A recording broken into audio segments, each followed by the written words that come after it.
Hurricane Harvey, well, Tropical Storm Harvey. Um, but let's see here. It says Texas has never seen an event like Harvey, FEMA chief says. So we'll get on down here. It says that the swollen rivers in East Texas aren't expected to crest until later this week, but federal officials are already predicting Tropical Storm Harvey will drive at least 30,000 people into shelters and spur 450,000 victims to seek some sort of disaster assistance. And yet forecasters say more rain is coming, lots more. So as I was talking about yesterday in the video, this is so far from over, and we'll get into something here in just a second. I also talked about, but it says several locals have already received 2 feet or more of rain, and forecasters say a reprieve won't arrive until this week's end at the earliest. By then, rain totals could reach another 2 feet, with isolated instances of 40 to 50 more inches along the upper Texas coast. Now it says this is a landmark event for Texas. FEMA Administrator Brock Lang said Texas has never seen an event like this, but Long warned Harvey presents a dynamic situation, and every number we put out right now is going to change in 30 minutes. And right here is you can see it's a predicted path. Now remember what I was talking about yesterday is expected to retreat back into the Gulf of Mexico before heading towards Houston again on Wednesday. So it's like it's going to pull back into the Gulf, re-strengthen, and then hit Houston. That's what I was talking about. It says Harvey will likely surpass 2008's Hurricane Ike and 2001's Tropical Storm Allison, two of the most destructive storms that hit the Gulf Coast in recent memory.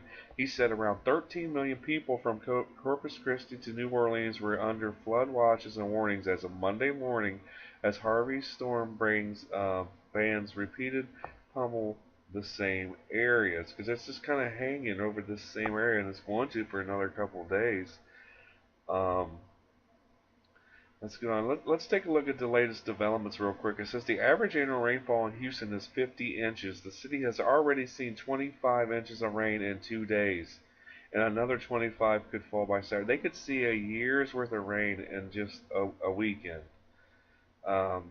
It says several cities, including Alvin, Friendswood, League City, Pasadena, Pearland, Seabrook, and Webster, have issued 11 p.m. curfews.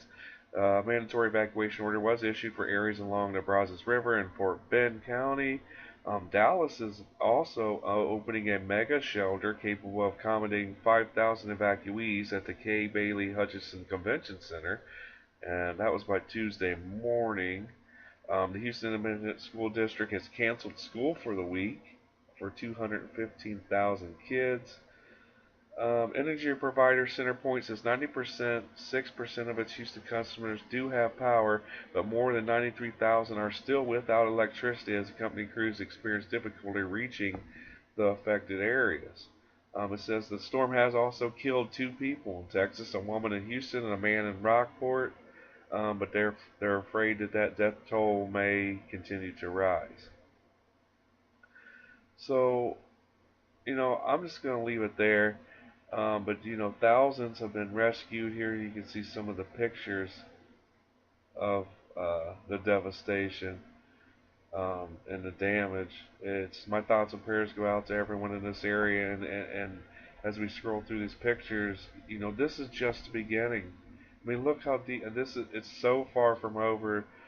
All we can do is send our prayers and hope for no more deaths and no more injuries. But as you can see just from these few pictures, the destruction and devastation, and this is going to go on for not just the next few days, but for weeks and possibly months, trying to rebuild these areas. But I do appreciate you all stopping back for yet another video. Again, let's send our prayers out to everyone affected in this area, and I hope you all have a blessed and wonderful day.